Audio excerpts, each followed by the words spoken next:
नमस्कार मित्रांनो. अतिवृष्टीच्या तडाख्याने शेतकऱ्याचे सर्वस्व उद्ध्वस्त झाले आहे. शेतीचे खूप मोठे नुकसान झाले आहे.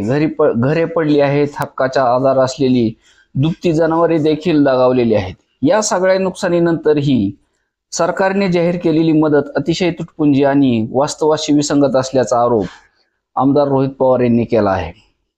बाजारात सध्या दुधाळ गाय म्हैस यांच्या किमती 70,000पासून ते 1.5 लाख रुपयापर्यंत आहेत. मात्र NDRFच्या निकषानुसार सरकारकडून दुधाळ जनावरांसाठी फक्त 37,500 रुपये तर बैलासाठी 32,000 रुपये इतकी मदत मिळणार आहे. तीही जास्तीत जास्त 3 जनावरांच्या मर्यादेत, म्हणजे 3च जनावरांची भरपाई मिळणार आहे. या पार्श्वभूमीवर रोहित पवार यांनी सरकारला प्रश्न विचारला असून ज्या शेतकऱ्यांची 40 ते 50 जनावरे मेली आहेत त्यांनी काय करायचे असा सवाल रोहित पवार यांनी केलेला आहे. दरम्यान महापुरातील तथाकथित मदती संदर्भात शेतकऱ्यांचा संताप यावर ओसंडून वाहत आहे. दुधाळ जनावरांसाठी एवढी तुटपुंजी मदत सरकार देणार असेल तर भाकड जनावर आणि वासरासाठी काय देणार का देणारच नाहीत असा सवाल शेतकऱ्यांनी उपस्थित केला आहे.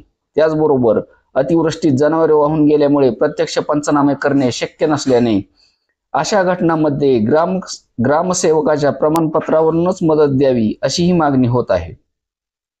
सरकारने किमान बाजार भावानुसार दुधाळ जनावरांसाठी 1 लाख रुपये तरी देण्याचा निर्णय घ्यावा. पाण्याने सगळं वाहून गेलं, शेती नष्ट झाली, जनावरेही दगावली, तरीही सरकार मदतीत काटकसर करत आहे. हे अन्यायकारक आहे.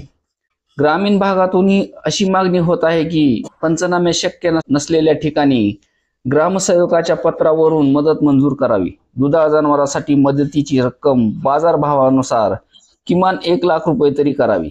भाकड जनावर आणि वासरासाठी स्वतंत्र तरतूद करावी अशी दूध व्यावसायिक शेतकऱ्यांची मागणी आहे. शेतकऱ्याच्या या मागण्या योग्य ठराव्यात आणि सरकारने वास्तववादी मदत द्यावी हीच अपेक्षा आहे. प्रत्यक्षात एका गायीची किंमत 37,500 रुपये धरली जात आहे, पण त्याच गायी त्याच शेतकऱ्यांनी 1-1.5 लाख रुपयाला खरेदी केलेल्या होत्या. त्यामुळे ही मदत खूप तुटपुंजी आहे. त्यामुळे शासनाने किमान 1 लाख रुपये तरी एका गायीच्या नुकसानीचे द्यावेत अशी शेतकऱ्यांची मागणी आहे. तर पिकाच्या नुकसानीच्या बाबतीत ही हेक्टरी 50,000 रुपये पिकाची नुकसानी भरपाई द्यावी अशी शेतकरी मागणी करीत असून सरसकट शेतकऱ्यांचे कर्ज माफ करावे ही सुद्धा मागणी आता समोर आली असून कर्जमाफीची मागणी ही खूप जुनीच असली तरी सरकारने घोषणा करूनही अद्यापपर्यंत त्याबाबतचा निर्णय न घेतल्यामुळे शेतकऱ्यात थोडाफार रोष निर्माण होण्याची शक्यता आहे. तरी पुढील आठवड्यात आता मंत्रिमंडळाच्या बैठकीत काय निर्णय होतो याबाबतही आपले लक्ष असणारच आहे आणि त्याबाबतही आपण अपडेट घेणारच आहोत. तोपर्यंत धन्यवाद.